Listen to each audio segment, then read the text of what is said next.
As artists, we often try to show you the extraordinary, the otherworldly experiences and beauty of unique cultures and history around the globe. We too often tell these stories with rose-colored sunglasses on, but sadly, history isn't always as serendipitous. It's more often than not sad, harsh, and frankly, downright cruel. Today's story is one of the latter.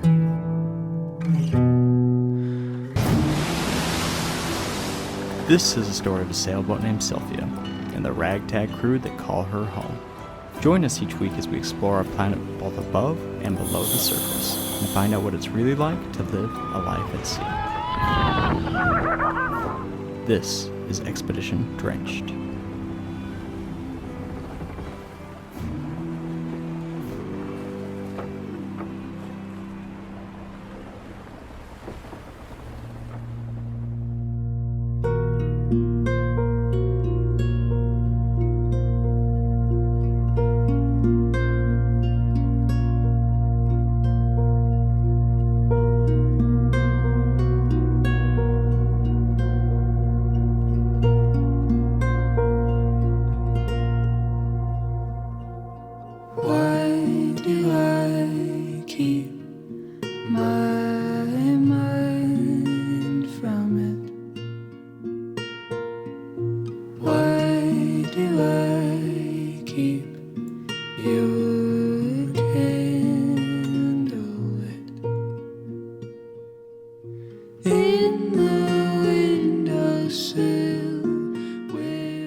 Take a moment and imagine yourself in a different life. You've been born in a little speck of rock in the middle of the South Pacific. Your entire world is on this island. It's all you know. There are hundreds of islands nearby, each with their own language and customs. You know that they are nearby because from time to time you can see the smoke from the cooking fires and you can hear the beat of their drums. Every once in a while you may have visitors come from another tribe.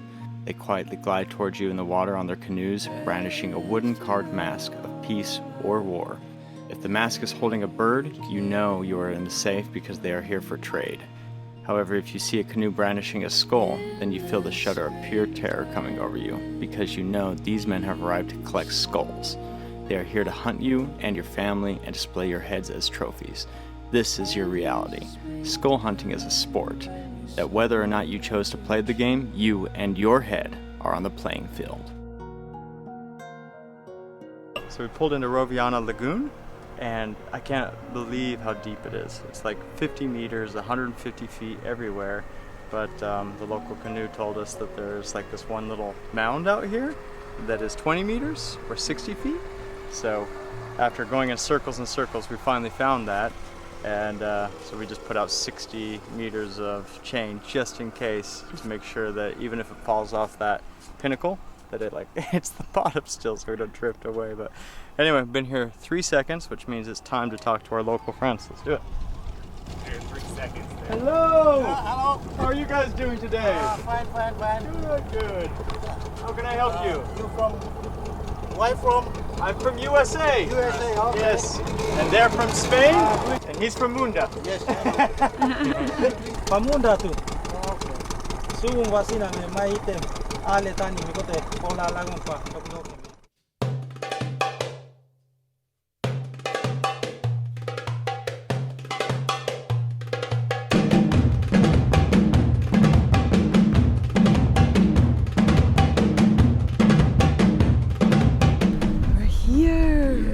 It was very cool when we pulled up because as we're coming around, it looks like it was just one big island, and then when we came around the point, we could see that it's actually like this little tiny speck of an island in front of all the others.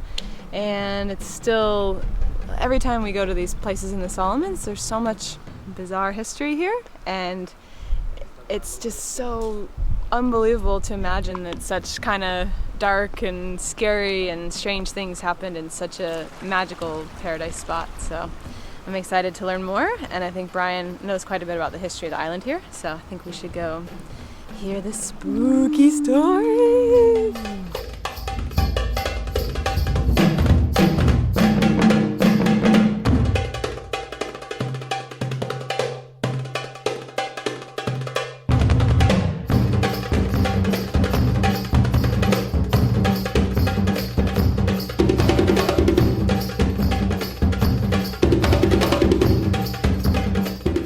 originally name of this island, Kundu, but they name it as Skull Island. What exactly is headhunting? Chopping, killing of heads. These ones are just like families' skulls. Inside there is chief's heads. As you see from here, this is the fishing altar. The one in the middle was representing the fishing god, Kesoko, we call Kesoko, human face with fish leg. And then they'll come and normally do sacrifice up here. When they do sacrifice, and then they're going out fishing. During that time, tuna is very, very important food. And it's up until now, the people from here, when they're going out fishing, they normally say something as well when they're going fishing out in the ocean. So even if they catch like 2 tuna, they can feed the whole village. When they're arriving back, they'll have to hold it like a baby, bring it up to the kitchen to prepare it for food. During these people, they normally go to Isabel and Choiseul to cut head, chop head. When the people from Ravenna, they also from Choiseul and from Isabel. So I'm also from Isabel during the head hunting. So my great-grandmother is from Isabel. When these warriors, they went to Isabel, the villagers, they ran away and they left the babies behind. So what they normally do when these warriors are arriving, they'll have to stand around and then they pass the babies around. If he or she doesn't cry, they'll kill it. But if he or she's cried, then they'll bring the baby back. Because why? If it's don't cry, they think he's a warrior. So they kill it. But if he's cried, then he's not a warrior.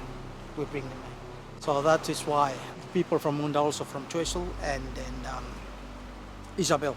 When are we talking? Like when was headhunting happening? In 1800 something more, yeah.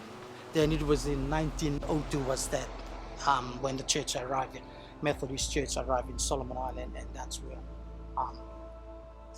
it stopped. Yeah, but Hingava is my great-great-grandfather. Okay, grandfather. I come up from Hingava. One of the skulls that's here One of the skulls is your great-grandfather. Yeah, he died in 1934, and that's the last chief that died in 1984.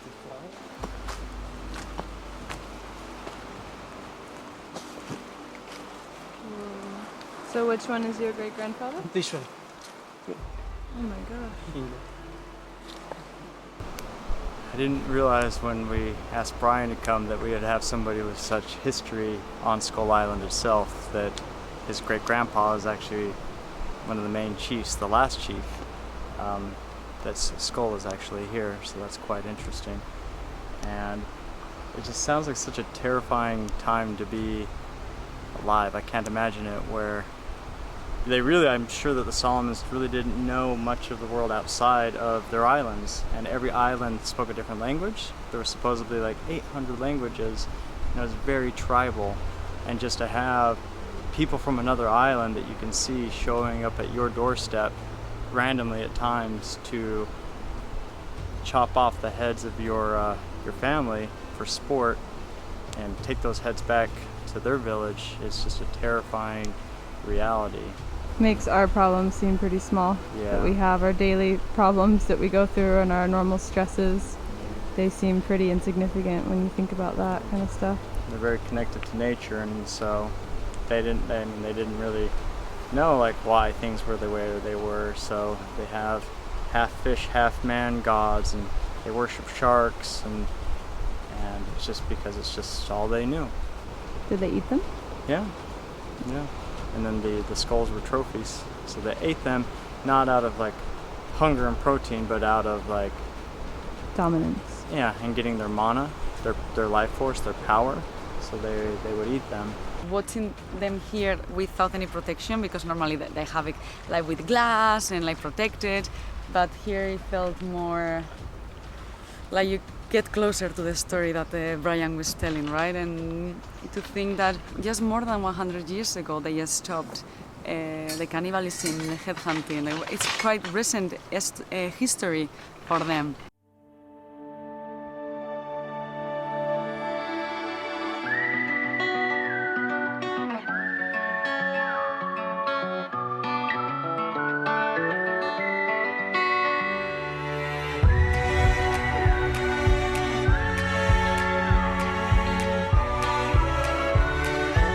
Where are you taking us today? What's the first spot? Will be Shark Point, the first spot for today, this morning. We're gonna go to Shark Point. It's about like 15 minutes away from here to the site. Okay, what are we expecting to see? What's the highlight of the well, place? the highlights, it's one of the centenary best types here. Like we get zones, schools of barracuda, unicorn fish, midnight sea perch, and then probably sharks that will be around as well. Oh, Yeah, black and white. Hopefully, yes. Yeah. Okay, so everybody's ready? Getting there. Let's go, let's go! Alright, here we go. It's hard enough to breathe when we don't have smoke caught in the lungs, you see.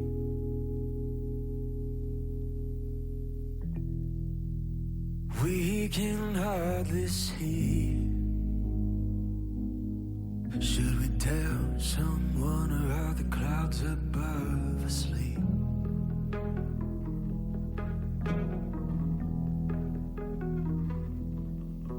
You caught me at a bad time, a little too much to drink. I'm a little top heavy, but a little too sober to think.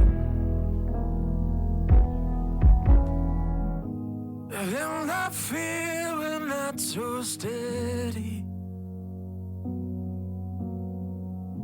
I'll hold you close until we're ready.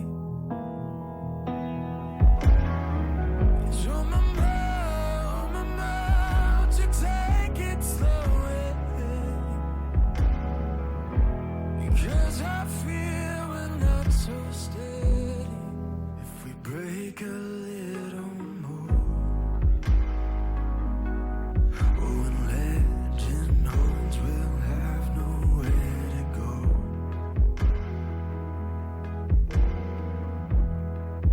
The harbor's a little cold. Next week on Expedition Drenched, we sail to Kennedy Island, where U.S. President John F. Kennedy became a war hero. Oh my gosh, we're rolling around. What a peanut! Go, go, go, go! Girl. Cutie. Before she got wet, now she's dirty, so we'll have to fix that up before she comes in after dinner. But I might go and give her some food. Okay. Okay, well, we'll let you get ready for your trip tomorrow. And it really was great to see her. Oh my god! Peanut! So cute. I think she's found a nest of ants. Lucky pig, what a good girl. We are super happy that Sipina, that she's like adapting so well in such a short time. Feel free to always send as much photos and videos. Yeah. We love seeing everything from her. Even if you every day, we will be happy every day. Yeah. Every 2 days, 1 week. But yeah, keep us posted, send us some videos and pictures, and yeah, thank you very much. Look, Oh my god. Oh, Squeaks. Cutie. We love you, Peanut. Angel. Wow. So cute. She's so beautiful. Make you feel better? Yeah. Yeah, cutie. A little bit too. I'm excited for her. I like to hear that she likes her yard. That's the one thing she was really lacking on the boat. And you could take her to shore and she would like lose her mind. So it's just good that she has that. And it sounds like she's you know, making up for lost time, digging to China. Yeah. How's Emily's shorts treating you? They're pretty good. They're super comfy. We call it the diaper. It's just a little bit diaper-like, but very comfortable. I'm glad the diaper's continuing on. I'm sure Emily will be very proud. Yeah. Thanks, Emily. Yeah, very flattering. Thanks, Emily. Baby. Don't judge my diaper. Get out of here.